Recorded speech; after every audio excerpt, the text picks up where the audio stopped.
मूकं करोति वाचालं पंगुं लङ्घयते गिरिं यत्कृपातमहं वन्दे श्रीगुरुं दीनतारिणं श्रीचैतन्यमेश्वरं परमानंदमाधवम. हरे कृष्ण. अध्यात्ममंथन या मराठी यूट्यूब चॅनलमध्ये मी शुभम बनकर आपले सहर्ष सहृदय स्वागत करतो. श्रीमद भगवद्गीता अध्ययन ही जी शृंखला आपण आजपासून सुरू करत आहे त्यामध्ये सर्वांचं अगदी मनापासून स्वागत. भगवंत भगवद्गीतेमध्ये म्हणतात की बहुनाम जन्मनामंते ज्ञानवान माम प्रपद्यते वासुदेव सर्वम इति स महात्मा सुदुर्लभः. म्हणजे कोटी कोटी जन्मानंतर असा कोणीतरी महात्मा असतो जो मला शरण येतो. का? बहुता सुकृताची जोडी म्हणून विठ्ठली आवडी. कोटी कोटी जन्मांची सुकृत एका वेळी फळावी लागतात. त्यावेळी आपल्याला अशी बुद्धी होऊ शकते की चला मला स्वतःविषयी जाणून घ्यायचं आहे, मला भगवंतांविषयी जाणून घ्यायचं आहे, मला आमच्यामध्ये काय संबंध आहे तो जाणून घ्यायचा आहे. आणि जर आपल्याला ही गोष्ट समजून घ्यायची असेल तर ह्याचा आपल्याला फक्त वेदांचंच मार्गदर्शन आपल्याला होऊ शकतं. आणि श्रीमद भगवद्गीता हे संपूर्ण वैदिक वाङ्मयाचं सार मानलेलं आहे. त्यामुळे आज आपण सर्व ह्या श्रीमद भगवद्गीता अध्ययनाला सुरुवात करत आहोत. त्याबद्दल आपल्या सर्वांचं अभिनंदन, कारण आपण आता महात्म्यांच्या रांगेमध्ये जाऊन बसणार आहोत. तर ही खूप चांगली गोष्ट आहे. ह्याच्यामध्ये उत्तरोत्तर प्रगती व्हावी याच हेतूने हा चॅनल सुरू केला आहे.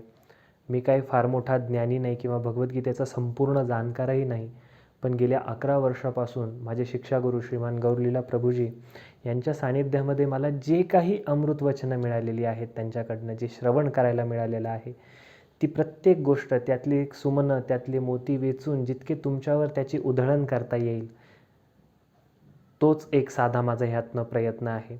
आणि जे मोठे मोठे महात्मे आहेत, जे खरोखर खूप चांगले भक्त आहेत, जसं की श्रीमान गौरांग प्रभूजी, श्रीमान गौरांग दर्शन प्रभूजी, श्रीमती निताई सेविनी माताजी, परमपूज्य भक्तिरास अमृत स्वामी महाराज, परमपूज्य राधानाथ स्वामी महाराज यांचे जे काही शब्द ऐकलेले आहेत, याचाच सर्वांचा गोपाळ काला करून मी आज तुमच्यासमोर हे ठेवण्याचा प्रयत्न करतो आहे.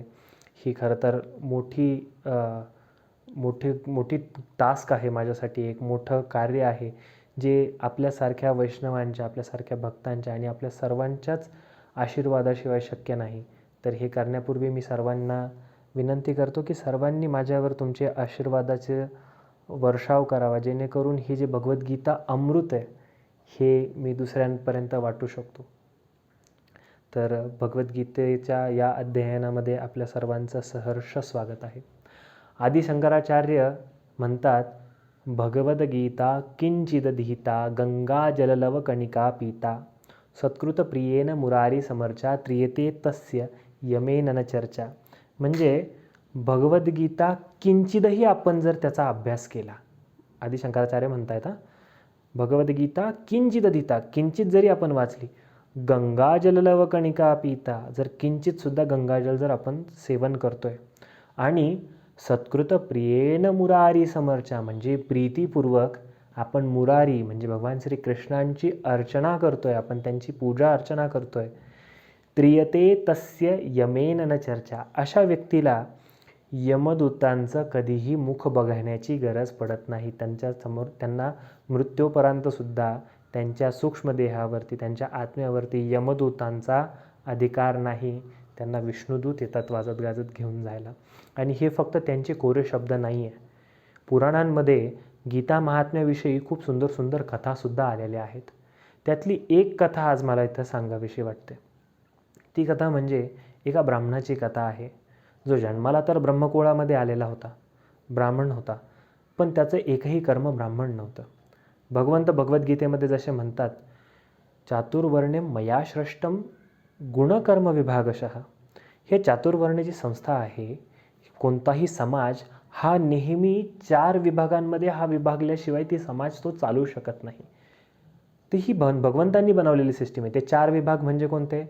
आपल्या ढोबळ शब्दांमध्ये आपण आपल्या वेदांच्या दृष्टिकोनाने आपण त्याला ब्राह्मण, क्षत्रिय, वैश्य, शूद्र असं म्हणतो. आता हे चातुर्वर्ण्य ऐकल्यानंतर लोकांचं लगेच असं वाटतं की अरे हे चातुर्वर्ण्य म्हणजे काहीतरी खूप निगेटिव्ह. पण हे निगेटिव्ह नाही आहे, कारण कोणताही समाज ह्या चातुर्वर्ण्य संस्थाशिवाय चालूच शकत नाही. कोणताही समाज चालण्यासाठी त्याला एक इंटेलिजंट वर्ग लागतो जो डिसिजन घेईल, जो प्लॅनिंग करेल, जो शिकलेला आहे, ज्याला विज्ञान बाकी सगळ्या वेगवेगळ्या गोष्टींचा अभ्यास आहे, त्याला धोरण आहे. अशा विजनरी माणूस गाईड करण्यासाठी असावा लागतो. त्यालाच आपल्या शास्त्रांमध्ये ब्राह्मण म्हणलेलं आहे, जो शास्त्रांचा अभ्यास करतो, वेदांचा अभ्यास करतो आणि प्रत्येकाला धर्म काय, धर्ममार्ग काय याची शिकवण देतो, तो पाठशाळा चालवतो.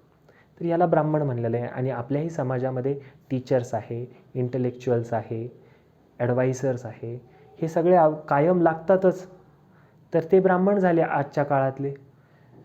क्षत्रिय म्हणजे जे तुमचं संरक्षण करणारे, क्षतित्रायते इति क्षत्रिय.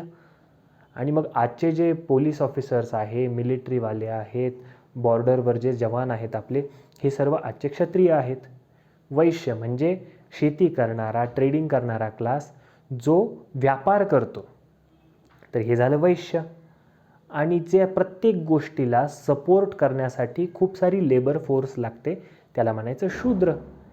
तर ही संस्था कोणताही समाज चालवण्यासाठी असावीच लागते. पण जी वैदिक पद्धत आहे त्यामध्ये हे चातुर्वर्ण्य जे होते हे गुणांच्या आधारावरती विभागणी त्याची करण्यात आलेली होती. म्हणजे जो सत्वगुणी व्यक्ती आहे त्याला ब्राह्मण म्हणलेला आहे. जो रजोगुणी आहे, ज्याच्यामध्ये रजोगुणाचं अधिकता आहे, ते लोक क्षत्रिय बनतात. आणि जे रजोगुण आणि तमोगुणाचं मिश्रण आहे ते वैश्य, आणि जे तमोगुणामध्ये आहे ते शूद्र. तर शूद्र ह्याला वृत्ती म्हणलेलं आहे. ती वृत्ती म्हणजे मी आणि माझं पोट, माझा परिवार ह्याच्या पलीकडे आपल्या आयुष्याला काहीतरी मोठा आस्पेक्ट आहे याचा जो विचार करतच नाही, की मी आत्मा आहे आणि माझा एक आध्यात्मिक प्रवास आहे आणि त्याच्याबद्दल मी जागरूक असायला पाहिजे, अशी जी चिंता, ह्याच्याबद्दल चिंतन जो करत नाही त्याला शूद्रवृत्ती म्हणलेलं आहे. आणि त्यामुळे श्रीमद भागवतामध्ये सांगितलेलं आहे कलौ शूद्र संभव. कलियुगामध्ये सर्व शूद्र आहे, कारण कोणीही आध्यात्मिक विकासासाठी फारसं कार्यरत नाही, फारसं चिकित्सक नाही. तर ह्याला शूद्रवृत्ती म्हणलेली, की फक्त आहार, निद्रा, भय आणि मैथुन ह्या पलीकडे विचार न करणे.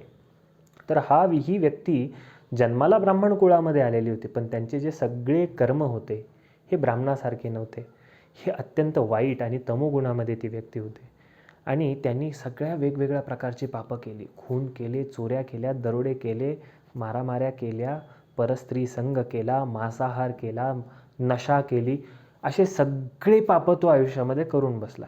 पूर्वजन्माची सुकृत होती, त्यामुळं त्याच्या सगळे पापांना यशही येत होतं. पण हे सगळं झाल्यानंतर जेव्हा त्याचा मृत्यू झाला आणि मृत्यूनंतर त्याला नरकामध्ये घातलं गेलं आणि त्या नरकांमध्ये त्याला खूप प्रचंड यातना दिल्या गेल्या. आणि ह्या सगळ्या यातना भोगल्यानंतर आता त्याला पृथ्वीवरती पाठवायचं होतं, कारण त्याचा नरकाचा कालावधी संपलेला होता. पण लगेच थोडी मनुष्यजन्म मिळेल. मग त्याची लिस्टच तयार होती की कोणकोणत्या वेगवेगळ्या जन्मांमधून त्याला प्रवास करायचा आहे. कधी किडा बनणार आहे, मग मुंगी, त्याचा मृत्यू झाल्यानंतर मुंगी बनणार आहे, मग लांडगा बनणार आहे, मग अस्वल बनणार आहे, मग कोल्हा बनणार आहे. असं पूर्ण तो वेगवेगळ्या प्राण्यांच्या योनीमधनं फिरत होता. आणि असं करता करता तो बैलाच्या जन्मामध्ये आला. बैलाचा जेव्हा त्याचा जन्म झाला, त्या बैलाचा जो मालक होता त्याने तो एक बैल त्या गाडीला लावला आणि त्याच्यामध्ये खूप सारा माल भरला, खूप धान्य भरलं आणि त्याला तो घेऊन चालला होता. आता हा बैल वृद्ध झालेला होता, संपूर्ण आयुष्य त्याचं ते काबाड कष्ट करण्यात गेलं होतं, त्याच्यामध्ये फार शक्ती राहिलेली नव्हती. आणि तो रस्त्यावरून जात असताना एका ठिकाणी खूप चिखल असल्यामुळे तो बैल त्याच्यामध्ये रुतला, त्या चाक रुतलं त्या गाडीचं, आणि ते चाक रुतल्यामुळे ती गाडी मागं गेली. ते बैलाच्या गळ्याला त्याचं जे पुढे जू असतं ते वर झाल्यामुळे त्याला फास बसला आणि तो खूप तडफडायला लागला. त्याच्या मालक खूप प्रयत्न करत होता त्याला सोडवायचं, पण तो फास इतका अव्वळ बसलेला होता की त्याला सोडवणं शक्य झालं नाही आणि तडफडून त्या बैलाचा तिथे मृत्यू झाला. आता मृत्यू झाल्यानंतर त्या रस्त्यामध्ये हे झाल्यानंतर तिथले बाजारातले सगळे लोक तिथे जमले. आणि ते जे गाव होतं, ते जे नगर होतं, तिथे अशी एक प्रथा होती की जर कोणाचाही अशा पद्धतीने जर मृत्यू झाला तर तिथले सर्व लोक यायचे आणि ते तिथं म्हणायचे की मी माझ्या पुण्यातला थोडासा भाग या बैलाला देतो, किंवा हे जे मृत व्यक्ती आहे काय आहेत त्याचे वाईट मृत्यू झालेला आहे त्यांना त्यांचा थोडासा पुण्याचा भाग समर्पण करायचे आणि तिथं सगळे लोक येऊन त्या बैलासाठी त्याला ते त्यांच्या पुण्यातला एक छोटासा भाग त्याला देऊ लागले आणि ते म्हणायला लागले की परमेश्वरा माझ्या पुण्यातला थोडासा भाग याला दे. आणि असे सगळे येऊन ते तिथलं एक रिच्युअल होतं, ते एक त्यांचं ते प्रथा होती त्यांच्या नगरामध्ये आणि सगळे हे करत होते. तर तिथून एक वेश्या चाललेली होती, तिनेसुद्धा तिचं काम केलं. आता ह्याचा मृत्यू झाल्यानंतर त्या बैलाचा सूक्ष्मदेह त्याच्यातनं बाहेर आल्यानंतर त्याला आता पुढच्या पशुयोनीमध्ये जायचं होतं. पण अचानक तिथं यमदूत प्रकट झाले आणि ते त्याला घेऊन पुन्हा यमलोकामध्ये गेले. आणि यमलोकामध्ये गेल्यानंतर यमराजांनी सांगितलं की रे बाबा, चित्रगुप्तांनी सांगितलं आहे की तुझे इथून पुढचे सर्व पाप नष्ट झालेले आहे. आता तुला स्वर्गामध्ये जायचं आहे आणि स्वर्गामध्ये तुला भरपूर देवांची वर्ष तिथे आनंद घेऊन मग तुझा पृथ्वीवर पुन्हा जन्म होईल. तो म्हणाला की असं झालं काय, की मी तर खूप पापी आहे, मला माहिती आहे मला अजून किती पुढचं पाप फेडायचं आहे आणि कित्येक पशुयोनींमधून मला प्रवास करायचा आहे, तुम्ही मला स्वर्गात का पाठवताय. ते म्हणे माहीत नाही, पण तुझ्या पापाचं जे अकाउंट होते ते अचानक मोकळे व्हायला लागले आणि तुझं पुण्य इतकं वाढलं आहे की तू आता स्वर्गामध्ये जाऊ शकतोस. म्हणे की स्वर्गामध्ये जाणे इतकं असं पुण्य झालं आहे काय. म्हणजे त्याची आम्हालाही आयडिया नाही आहे. मग त्यांनी थोडंसं सर्च करायला लावलं आणि जेव्हा चित्रगुप्ताला विचारलं तर चित्रगुप्त म्हणाला की तुला खूप लोकांनी त्यांचं थोडं थोडं पुण्य दिलं, त्याच्याने फार जास्त फरक पडला नाही, पण एका वेश्येने तिचं पुण्य तुला दिलं आणि त्याच्यातनं तुझा इतका उद्धार झालेला आहे की आता तू स्वर्ग भोगणार आहेस आणि स्वर्ग भोगल्यानंतर तू एका श्रीमंत सुसंस्कृत घराण्यामध्ये तुझा जन्म होणार आहे. त्याला हे ऐकल्यानंतर धक्का बसला. तो म्हणाला, हे यमराजा, तुम्ही धर्मराज आहात, तुम्ही 12 महाजनांपैकी एक आहात, म्हणजे भक्तीचं तत्त्वज्ञान योग्य पद्धतीने जाणतात. हे कोणत्या पद्धतीचं त्या वेश्येचं पुण्य आहे ज्याने माझं संपूर्ण पाप नष्ट होऊन पुण्य इतकं वाढलं की मी स्वर्गामध्ये जाऊन तिथला भोग घेऊन परत श्रीमताम शुचिनाम गेहे, म्हणजे श्रीमंत आणि शुचिवान घरामध्ये माझा जन्म होईल. हे यमराजा, कृपया मी तुम्हाला एक मागणी करतो, माझा स्वर्ग कॅन्सल करा. पण हे कोणतं पुण्य आहे जे ते मला लाभलेलं आहे, अशी ती वेश्या काय करते ही गोष्ट मला जाणून घ्यायची आहे. कृपया मला आत्ताच पृथ्वीवरती जन्म द्या आणि माझी ही स्मृती तशीच ठेवा. मला तिला जाऊन शोधायचं आहे आणि ती कोण आहे, कुठे आहे याची स्मृती मला राहू द्या. मला ह्याची चिकित्सा आहे, मला जाणून घ्यायचं आहे की ती काय करते. आणि यमराज त्याच्या या विनंतीवरती प्रसन्न झाले आणि ते तथास्तु म्हणाले आणि त्याचा पृथ्वीवर जन्म झाला. जन्म झाल्यानंतर जसा तो थोडासा मोठा झाला आणि थोडासा जाणता झाल्यानंतर लहानपणातच त्यांनी त्याचा घराचा त्याग करून तो निघून गेला त्या वेश्येच्या शोधामध्ये आणि तो त्या नगरामध्ये जाऊन पोचला जिथं त्याचा बैलाच्या जन्मामध्ये असताना मृत्यू झाला होता. त्यांनी खूप शोध करून शेवटी ती वेश्या शोधून काढली आणि जेव्हा ती शोधलं, तिला बघितलं, त्याने तिला साष्टांग दंडवतच घातला. बाकीच्या सगळ्या वेश्या बघून हसायला लागल्या की अरे हा बटू ब्राह्मण करतो काय, एका वेश्येला दंडवत नमस्कार करतोय, काय चाललंय. ती वेश्या पण लाजली. ती म्हणाली अरे बाळा काय करतोयस तू, आणि त्याला ती उचलून घरामध्ये घेऊन गेली आणि आतमध्ये नेल्यानंतर म्हणे की तुम्हाला दंडवत का करतोयस. तर त्यांनी त्याची सर्व कहाणी सांगितली की तुझ्या थोड्याशा पुण्याच्या दानाने माझे संपूर्ण पाप नष्ट होऊन पुढचे पशुजन्मातूनही तू मला तारलंस आणि मला मनुष्यजन्म मिळालेला आहे तुझ्यामुळे. तर तू असं काय धर्मकार्य करते ज्याच्याने तुझ्याकडे एवढा पुण्यसंचय होतो. ते म्हणाले अरे बाबा तुला तर माहिती आहे मी एक वेश्या आहे, माझं काम काय आहे तुला माहिती आहे, याच्यातनं कसं काय पुण्य होऊ शकेल. मला नाही वाटत, तू जे बोलतोय मला ते खोटं वाटतंय. नाही म्हणे, तू काय करतेस हे सकाळपासून संध्याकाळपर्यंत काय करतेस हे मला सांग. तर मग तिने पण विचार केला की काय धर्मकार्य घडत असेल माझ्याकडनं. मंदिरात वगैरे तर मी कधी जात नाही, कारण मी रात्री जागे असते, त्यामुळे दिवसभर झोपलेली असते आणि मंदिरं दिवसा उघडी असतात आणि मला ते जावंसंही वाटत नाही. पण एक धर्मकार्य माझ्याकडनं कदाचित होत असेल. म्हणजे काय, म्हणजे एकदा माझ्याकडे एक चोर एका वैष्णवाच्या घरी चोरी करून आला होता आणि त्या चोरासोबत त्याला मी खूप खुश केल्यानंतर त्यांनी एक पिंजरा मला गिफ्ट दिला ज्याच्यामध्ये एक पोपट आहे. तो जो पोपट आहे तो काही ना काहीतरी म्हणत असतो. तो काय म्हणतो ते मला कळत नाही, पण हे संस्कृतमध्ये आहे त्याच्यामुळं काहीतरी देवाचंच असेल असं म्हणून मी नियमाने तो जे काही बोलत असतो ते थोड्या वेळासाठी ऐकते. मग तो म्हणाला, बघू बघू तो पोपट कुठे आहे, मला दाखव तो पोपट. आणि जेव्हा तो पोपटाच्या जवळ गेला आणि तिने सांगितलं की मिठू म्हण रे बाळा, आपण दररोज जे ऐकतो ते. आणि मग लगेच तो पोपट म्हणायला लागला, धर्मक्षेत्रे कुरुक्षेत्रे समवेतायुयुत्सवा मामका पांडवाश्चैव किम कुर्वत संजय. म्हणजे त्या वैष्णवानी त्या पोपटाला भगवद्गीतेचा पहिला अध्याय शिकवलेला होता आणि तो पोपट त्या पहिल्या अध्यायातले काही श्लोक जे त्याचे पाठ होते तो म्हणायचा आणि ती वेश्या भावनेने ते श्लोक ऐकायची. हे काय ऐकतीये, काय बोलतोय तो पोपट याची थोडीही जाणकारी नसताना चुकून तिने ज्या गोष्टी ऐकलेल्या होत्या, विचार करा, त्याच्यात तिचा पुण्यसंचय इतका होता की त्याच्या थोड्याशा भागाने या ब्राह्मणाचे सर्व पाप नष्ट झालेले होते. जर आपण जाणतेपणाने जर भगवद्गीतेचं दररोज पठन केलं तर जे आदि शंकराचार्य सांगतायत की त्रियते तसे यमेन न चर्चा, अशा व्यक्तीला यमदूतांचं कधीही मुख बघावं लागणार नाही. हे सत्यम सत्यम त्रिवार सत्य आहे. त्यामुळं श्रीमद भगवद्गीता हा महान ग्रंथ आहे. श्रीमद भगवद्गीता ही साक्षात भगवंतांची वाणी आहे. आणि असं सांगितलेलं आहे शास्त्रांमध्ये, नामश्चिंतामणी कृष्ण चैतन्य रस विग्रह नित्यशुद्ध नित्यमुक्त अभिन्नत्वाम नाम नामिनो. भगवंतांचं नाम ह्याच्यामध्ये आणि भगवंतांमध्ये काहीही फरक नाही आहे. जसे चिंतामणी स्वतः कृष्ण आहेत तशाच पद्धतीने संपूर्ण सच्चिदानंद जो भगवंतांचा विग्रह आहे त्यांच्यामध्ये आणि त्यांच्या नामामध्ये जसा काहीही फरक नाही. भगवंतांचं नाम, त्यांचं रूप, त्यांचे गुण, त्यांचे लीला, त्यांचं धाम, त्यांच्या वाणीमध्ये आणि स्वतः त्यांच्यामध्ये काहीही फरक नाही आहे. ते तेच आहे स्वतः. त्यामुळे भगवद्गीता ही आपल्या घरामध्ये असणं म्हणजे साक्षात पूर्ण पुरुषोत्तम भगवान श्रीकृष्ण असल्यासारखंच आहे. आणि पद्मपुराणसुद्धा याबद्दल सांगतं की भगवद्गीतेचे पहिले 5 अध्याय हे भगवंतांचे सर्व मुख आहेत विश्वरूपाचे.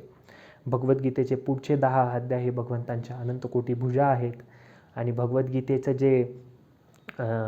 जो 16वा अध्याय आहे ते भगवंतांची नाभी आहे. आणि भगवद्गीतेच्या 17वा आणि 18वा अध्याय हे भगवंतांचे चरण आहेत. तर त्यामुळे हे भगवद्गीता आणि भगवंतांमध्ये काहीही फरक नाही आहे. जी व्यक्ती भगवद्गीतेला स्पर्श मात्र करते त्या व्यक्तीचं आयुष्य पूर्णपणे बदलून गेल्याशिवाय राहणार नाही. आणि आपल्या बऱ्याच हिंदूंच्या घरामध्ये श्रीमद भगवद्गीता ही आहे आणि नसेल तर ती खूप मोठी शोकांतिका आहे. प्रत्येक व्यक्तीच्या घरामध्ये श्रीमद भगवद्गीता यथारूप, श्रीमद भगवद्गीता जशी आहे तशी ही असायलाच पाहिजे. जर आपणच आपलं शास्त्र नाही वाचणार आहे तर कोण वाचणार आहे? आणि हा काय फक्त हिंदूंसाठी नाही आहे, संपूर्ण जगासाठी आहे. तर ही जे भगवद्गीता शास्त्र आहे याबद्दल आपण थोडंसं आज जाणून घेणार आहे की भगवद्गीता काय आहे. जे वेद आहे या वेदांमध्ये संपूर्ण ज्ञानाचं भंडार आहे. त्याच्यामध्ये काय नाही आहे, वेदांना कल्पतरू म्हणलेलं आहे. तर या वेदांमध्ये 2 प्रकार आहेत. एक आहेत या वेदांमध्ये श्रुतीशास्त्र आणि एक आहे स्मृतीशास्त्र. तर जे श्रुतीशास्त्र आहे या श्रुतीशास्त्र म्हणजे उपनिषद,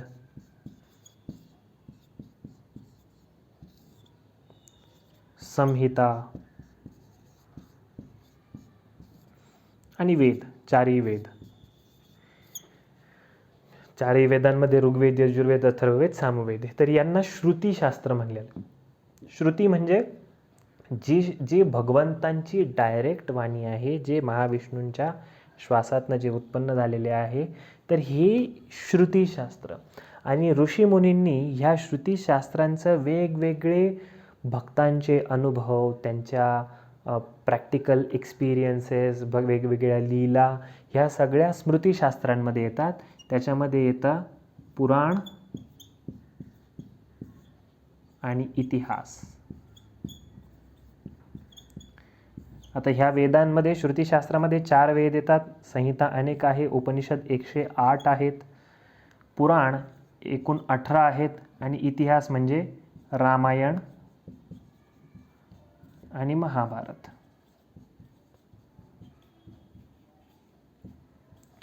तर ह्या स्मृतिशास्त्र आहे. तर असे भगवद्गीता ही एवढी विशेष का आहे त्याचं कारण सांगतो. कारण भगवद्गीता ही श्रुती पण आहे आणि स्मृती पण आहे. का? कारण भगवद्गीता महाभारताच्या भीष्म पर्वाचा एक भाग आहे. महाभारतामध्ये एकंदरीत 1,00,000 श्लोक आहे. या 1,00,000 श्लोकांमध्ये जे भीष्म पर्व आहे त्या भीष्म पर्वामधले अर्जुनाचे आणि कृष्णाचे जे संवाद झाला ते जे 700 श्लोक आहे ते आहे श्रीमद भगवद्गीता. आणि ती कशामध्ये आली? स्मृतिशास्त्रात आली, महाभारतामध्ये आल्यामुळं. पण त्याच्यामध्ये बोलतंय कोण? ती सांगितली कोणी? श्री भगवान उवाच. स्वतः पूर्ण पुरुषोत्तम भगवंतांनी सांगितलेली असताना भगवंत भगवद्गीतेमध्ये सांगतायत ना, अहम सर्वस्य प्रभवो मत्तम सर्वं प्रवर्तते इति मत्वा भजन्ते माम बुधभाव समन्वितः. मी सर्वात प्रधान आहे, माझ्यापासून सगळं आलेलं आहे अर्जुना. मयाध्यक्षेन प्रकृती सूयते सचराचरम मत्तः परतरम नान्यात किंचिदस्ती धनंजय. माझ्या अध्यक्षतेखाली प्रकृती चालते, माझ्यापेक्षा किंचित सुद्धा श्रेष्ठ कोणतीही गोष्ट नाही आहे. हे भगवंत भगवद्गीतेमध्ये वेळोवेळी सांगतात अर्जुनाला. त्याच्यावरून आपल्याला समजलं पाहिजे की भगवंत स्वतः सांगतायत म्हणजे भगवद्गीता हे श्रुतीशास्त्र पण आहे आणि स्मृतिशास्त्र पण आहे. मग इतिहासाचा एक भाग असून सुद्धा मग ह्या भगवद्गीतेला गीतोपनिषद म्हणतात. 108 उपनिषदांपैकी एक आहे. त्यामुळे हे भगवद्गीता अत्यंत विशेष आहे. त्यातल्या त्यात आता ही जी भगवद्गीता आहे, गीतेमध्ये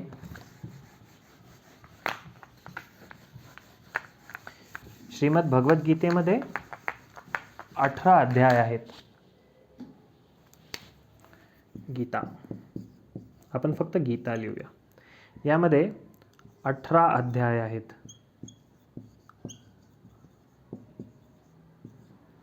आणि हे सर्व अध्यायांचं योग असं नाव आहे. वेगवेगळे योग आहेत. जसं पहिल्या अध्यायाचं नाव अर्जुन विषाद योग आहे, 12व्या अध्यायाचं नाव भक्ती योग आहे. तर असे वेगवेगळे योग आहे. श्रीमद भगवद्गीतासु उपनिषत्सु ती काय आहे? ब्रह्मविद्यायाम, ती ब्रह्मविद्या आहे.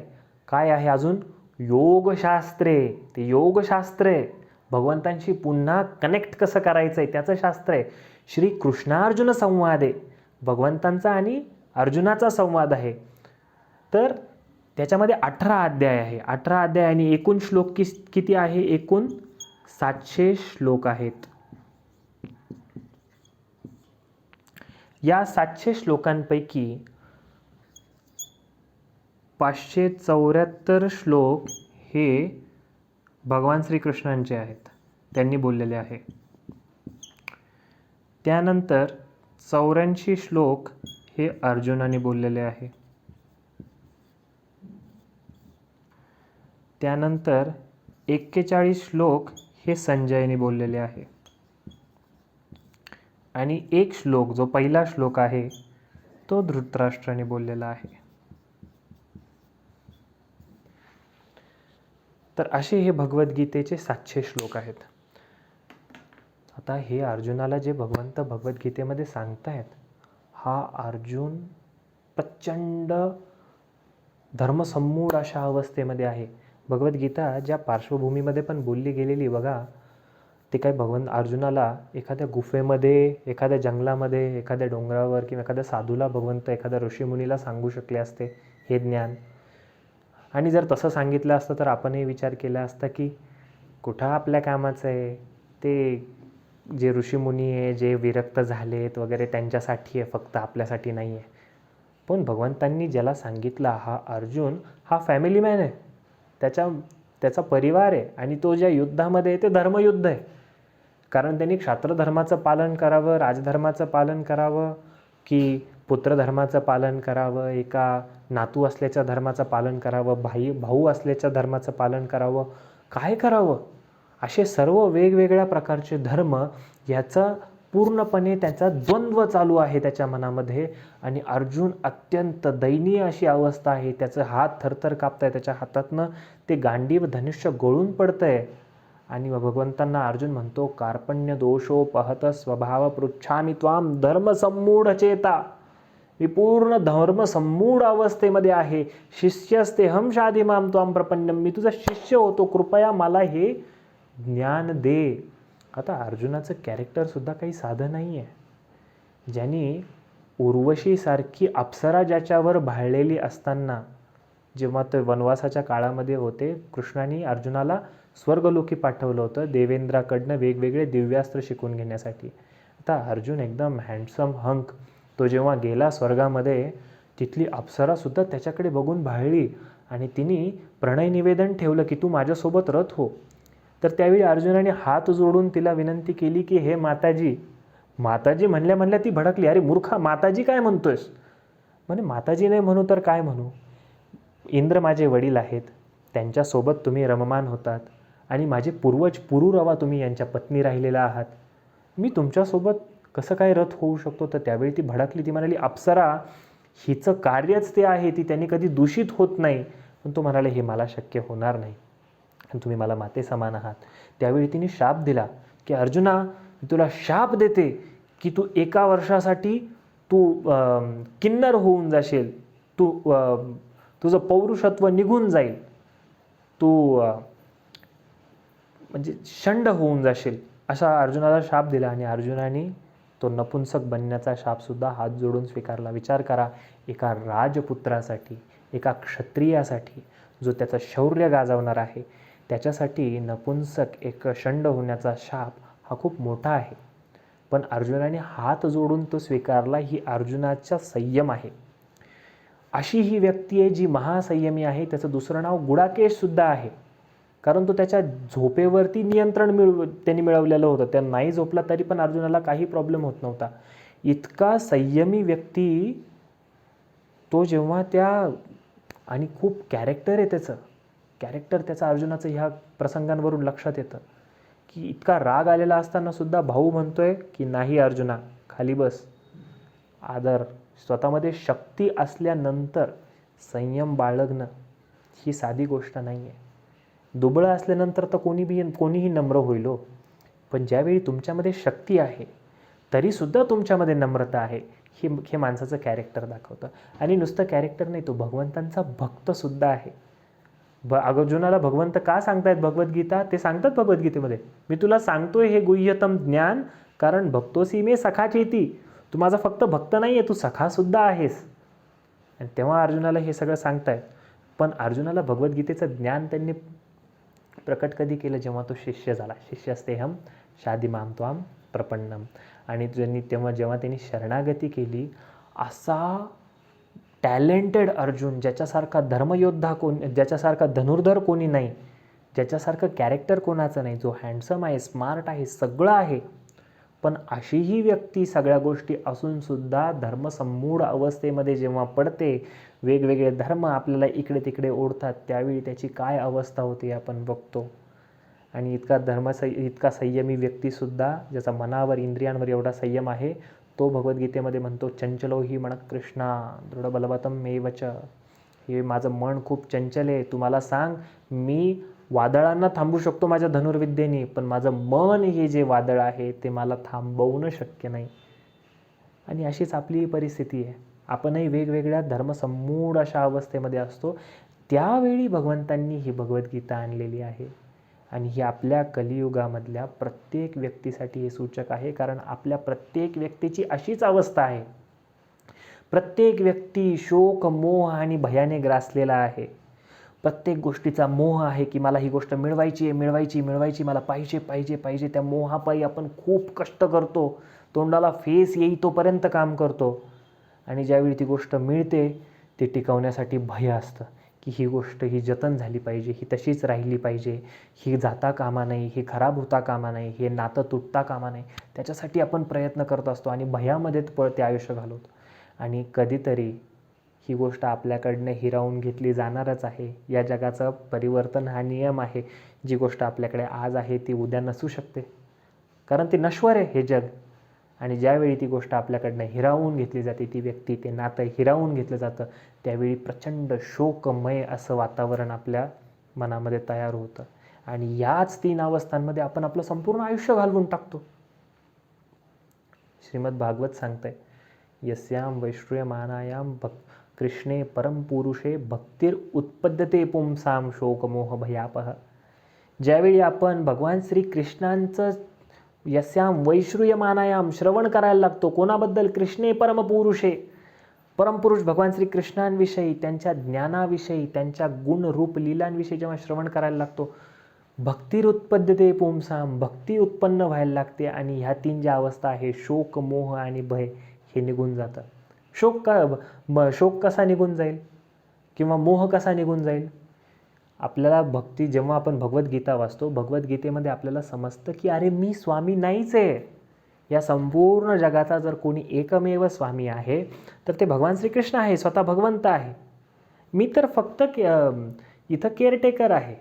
मी तर फक्त हे शरीर मला मिळालेलं आहे भगवंतांच्याशी असलेला संबंध पुनर्स्थापित करण्यासाठी.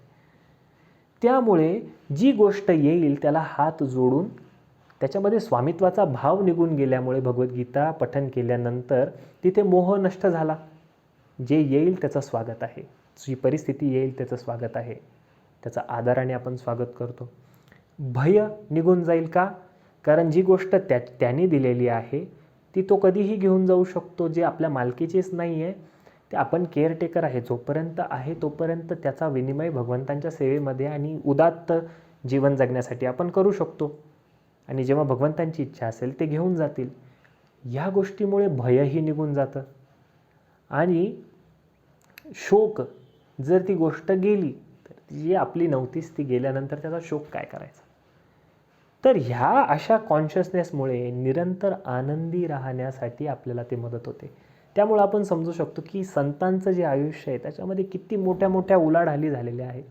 तुकाराम महाराजांची सावकारकी होती, महाधनाढ्य व्यक्ती होते ते.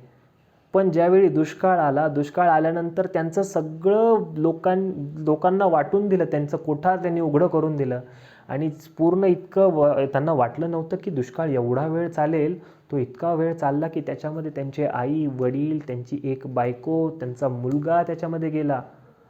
आणि हे सगळं झाल्यानंतर सुद्धा तुकाराम महाराज म्हणतात, बाप मेला न कळता नव्हती संसाराची चिंता, विठू तुझे माझे राज नाही दुसऱ्याचे काज, माता मेली मज देखता तुका म्हणे हरली चिंता, बाईल मेली मुक्त झाली देवे माया सोडविली, पोर मेली बरे झाले देवा माया विरहित केले.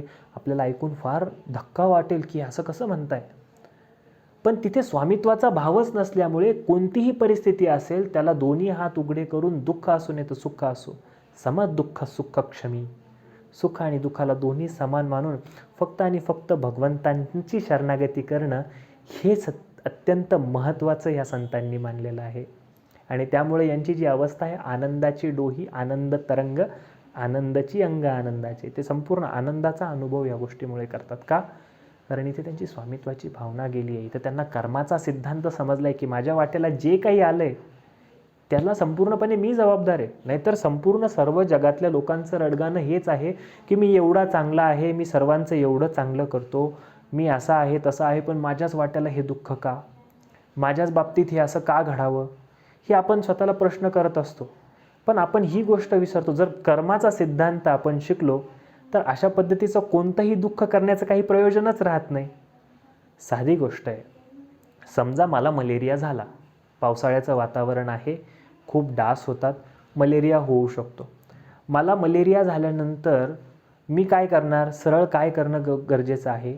उठणे आणि डॉक्टरकडे जाणे आणि मलेरियासाठी जी गरजेची आहे ती ट्रीटमेंट पूर्णपणे घेणे, हे माझ्या हातात आहे.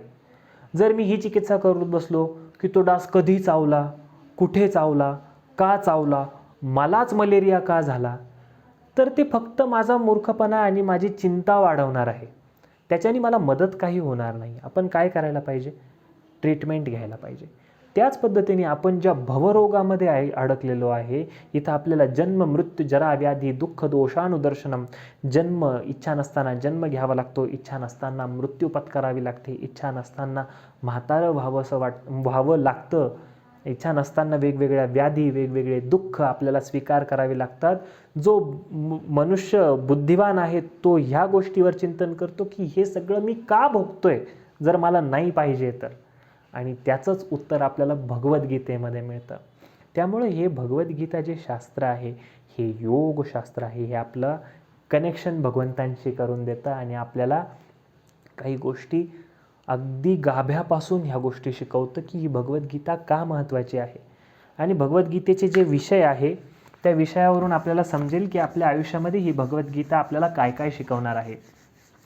भगवद्गीतेचे मुख्य 5 विषय आहेत ज्याच्यातनं आपल्याला भगवद्गीतेतले हे 5 विषय क्लिअर होणार आहे. गीतामधून आपल्याला समजणार आहे नंबर 1 भगवंत कोण, किंवा आपण इथं लिहूया ईश्वर.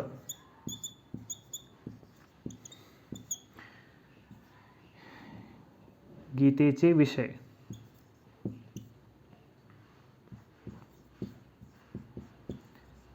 तर ह्या संपूर्ण भगवद्गीतेमधून 5 विषय कंप्लीट होतात. ईश्वर कोण, जीव काय आहे, प्रकृती काय आहे, काळ काय आहे आणि कर्म काय आहे. भगवद्गीता जेव्हा आपण अभ्यास करतो त्यावेळी आपले हे 5 विषय क्लिअर होणार आहे की ईश्वर कोण, जीव कोण, प्रकृती म्हणजे काय, काळ म्हणजे काय आणि कर्म म्हणजे काय. ह्या 5 विषयांच्या अवतीभोवती ही भगवद्गीता फिरते आणि हे आपल्याला 18 अध्यायातनं संपूर्ण विशद करून सांगितलेलं आहे.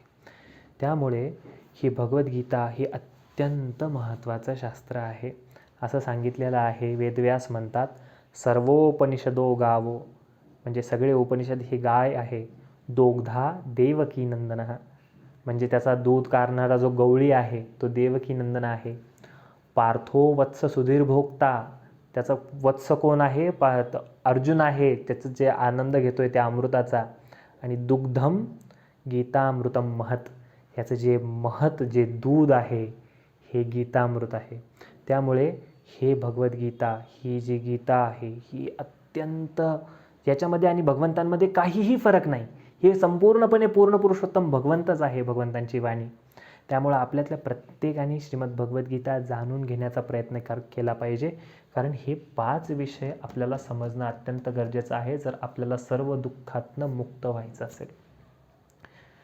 त्यामुळे श्रीमद भगवद्गीतेचं पठण हे अत्यंत महत्त्वाचं आहे.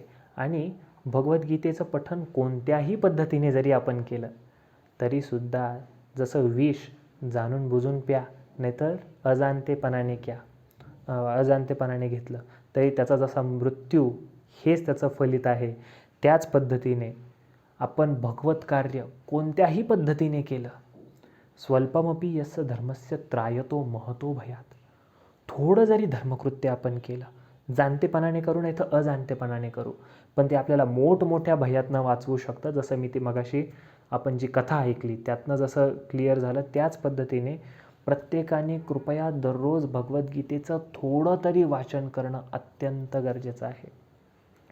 जगन्नाथपुरीमध्ये पूर्वी एक ब्राह्मण होता ज्याचं नाव, त्याची भगवद्गीतेवर नितांत श्रद्धा, खूप श्रद्धा, की भगवद्गीता ही त्याचं जीव की प्राण होता.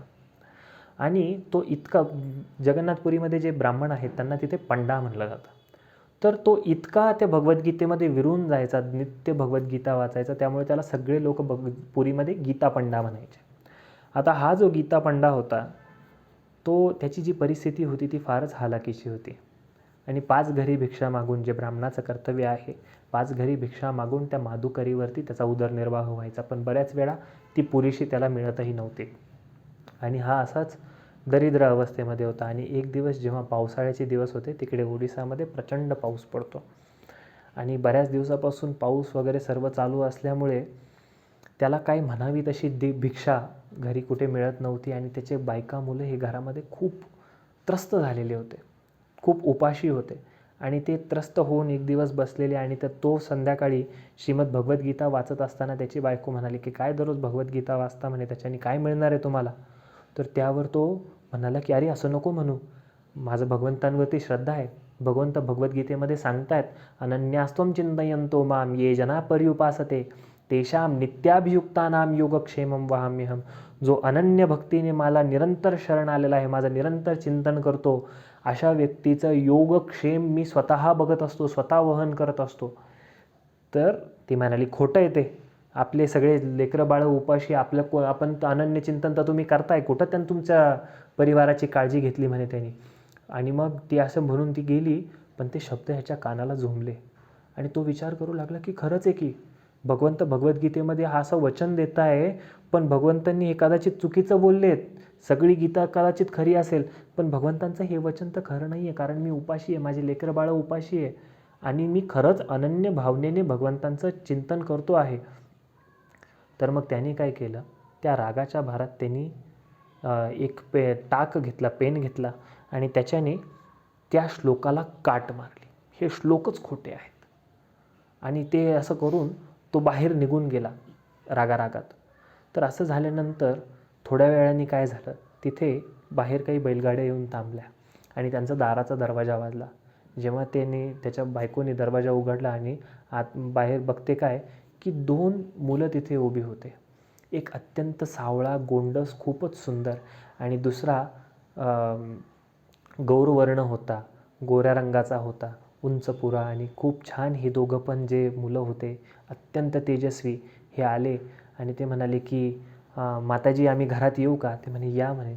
बसवलं त्यांना आणि ते म्हणाले की तुमचं काय प्रयोजन आहे एवढ्या पावसामध्ये?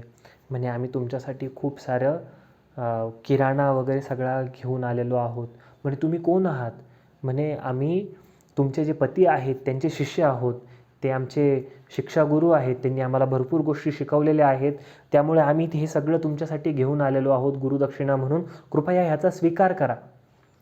आणि मग तिने पाहिलं तर 2 बैलगाड्या भरून पूर्ण त्यांचं घर भरून जाईल, त्यांचं कोठार, एवढ्या गोष्टी त्यांनी आणलेल्या होत्या. आणि एकामागे एक हे 2, तो सावळा मुलगा आणि तो गोरा मुलगा, ते बैलगाड्या मोकळ्या करून त्यातलं सगळं सामान आतमध्ये, मग त्याच्यामध्ये गहू, तांदूळ, तेल, तूप, भाज्या, फळभाज्या सगळं त्यांनी आणून तिथे ठेवलं. आणि आणल्यानंतर ती इतकी खुश झाली, ती म्हणाली की मी माझ्या नवऱ्याला उगाच बडबड केली. आणि त्यानंतर तिला आनंद झाला होता. ते सगळं उतरवल्यानंतर ती म्हणाली की थांबा थांबा, मला तुमचं आदर आतिथ्य करू द्या. तर तो जो गोरा मुलगा होता तो म्हणाला की नको नको, आम्हाला काही नको. म्हणजे असं कसं, तुम्ही आले अतिथी आणि तुम्ही काही न घेता जाणार? नाही म्हणे, माझ्या छोट्या भावाने खाल्ल्याशिवाय मी काहीच खात नाही, आणि हा माझा छोटा भाऊ जो आहे, जो सावळा सलोना खूप सुंदर, तर हा काहीही घेऊ शकत नाही. म्हणे का बरं? आणि त्याच्या जिभेला खूप मोठा चरा पडलेला आहे, त्यामुळं माझा भाऊ ही तुम्ही दिलेला कोणताही उपहार घेऊ शकत नाही, त्याला त्रास होतो खाताना.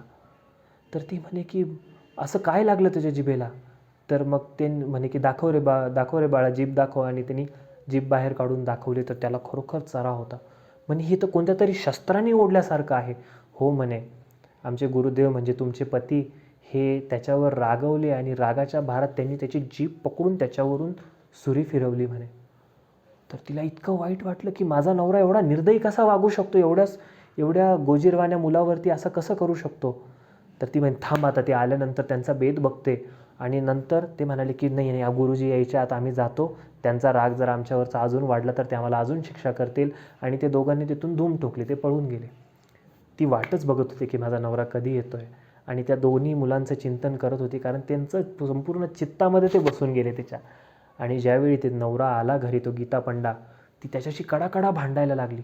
पहिलं तर त्यांनी पाहिलं की एवढा किराणा आपल्या घरामध्ये आणला कुठून? तिने सगळं सांगितलं आणि म्हणे की तुझ्यासारखा निर्दयी व्यक्तीशी माझं लग्न झालं, याचं मला वाईट वाटतं. त्या मुलाच्या जिभेवर तू सुरी फिरवूच कसं शकतो? म्हणे कोणता मुलगा, काय बोलते तू? म्हणे तुझे शिष्य आले होते. म्हणे माझे कोणीच शिष्य नाही आहे. मग ते दोघं कोण होते? मग त्या गीतापिंडाला लक्षात आलं की अरे हे कोण आले होते. आणि तो पळत पळत गेला, त्याने त्याची ती भगवद्गीता उघडली आणि इतकं वाईट वाटलं, आणि ती कवटाळून तो रडायला लागला की अगं ह्या श्लोकावरती मी जी काट मारली ती भगवंतांच्या जिभेला जखम झाली. भगवंतांमध्ये आणि या भगवद्गीतेमध्ये काहीही अंतर नाही. आणि तो माफी मिळावी म्हणून ढसा ढसा ढसा तिथे रडायला लागला. आणि त्यांनी दुसऱ्या दिवशी मंदिरात जाऊन सुद्धा जगन्नाथजींची माफी मागितली. तर हे जे भगवद्गीता शास्त्र आहे, याला स्पर्श करणं सुद्धा कोटी कोटी जन्मांची सुकृती लागते. आपण तर त्याचं अध्ययन करण्याचा प्रयत्न करणार आहे. आणि आपण किती जरी प्रयत्न केला तरी भगवंतांना आपण आपल्या प्रयत्नांनी कधीच समजू शकत नाही.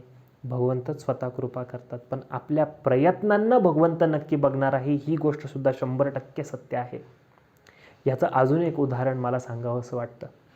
जेव्हा 500 वर्षापूर्वी भगवान श्रीकृष्ण हे चैतन्य महाप्रभूंच्या रूपामध्ये अवतीर्ण झालेले होते पश्चिम बंगालमध्ये, मायापूरमध्ये, तर हे चैतन्य महाप्रभू दुसरे कोणी नाही आहेत.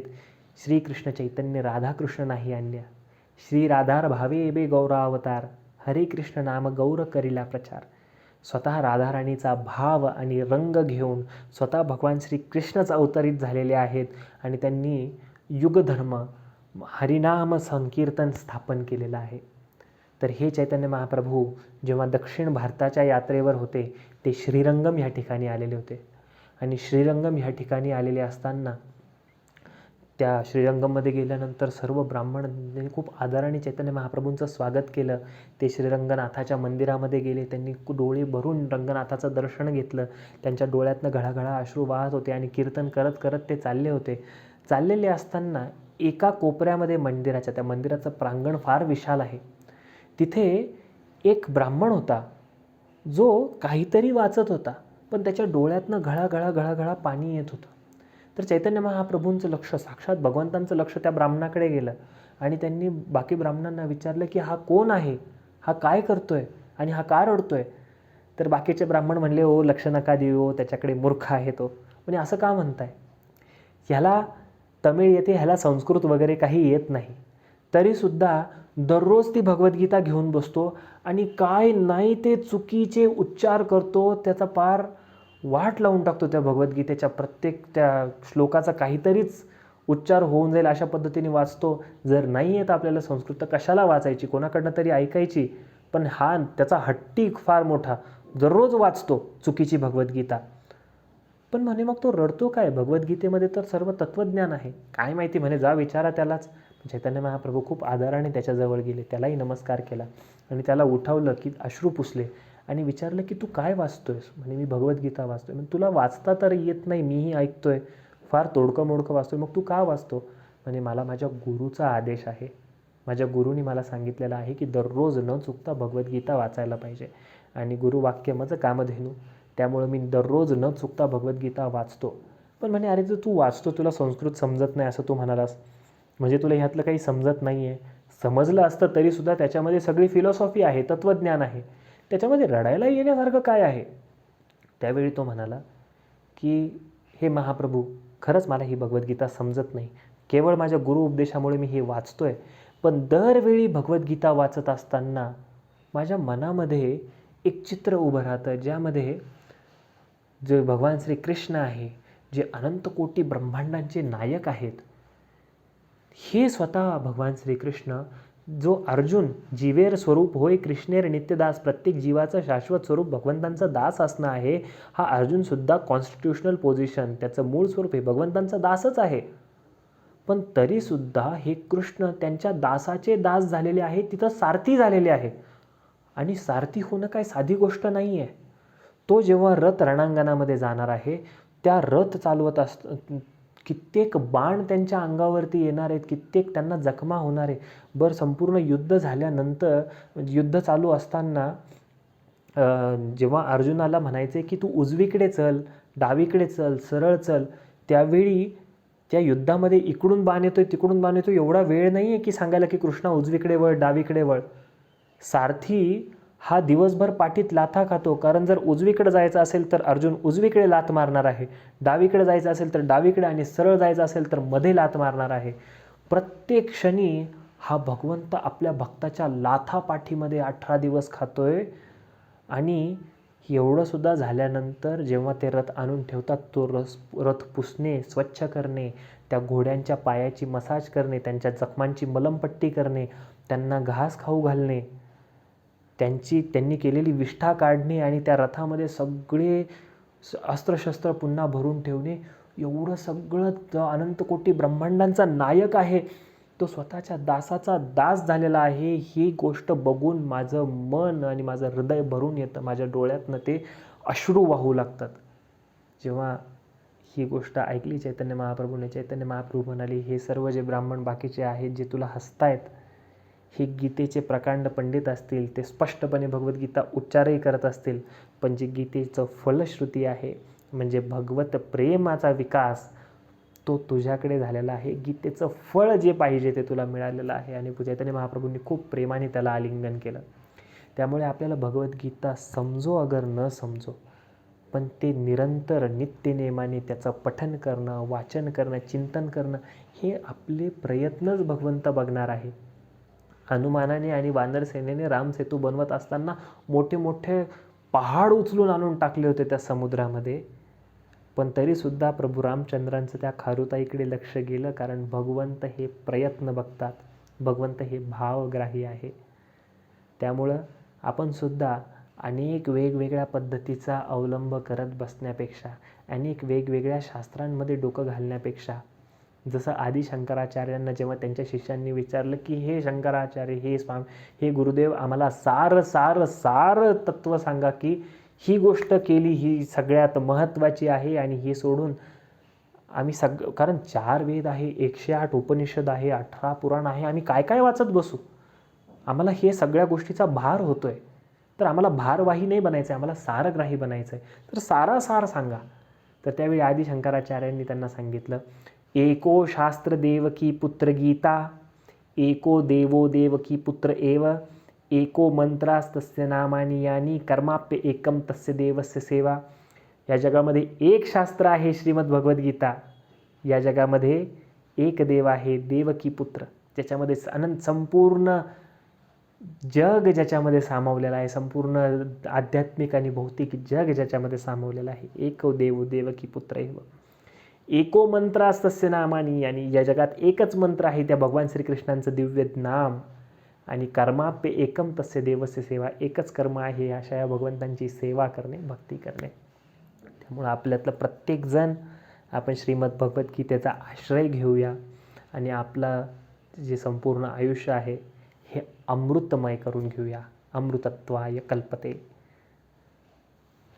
चाललेली सेवा तुमच्या सर्वांच्या चरणी रुजू करतो. हरे कृष्ण. श्रील प्रभुपाद की जय.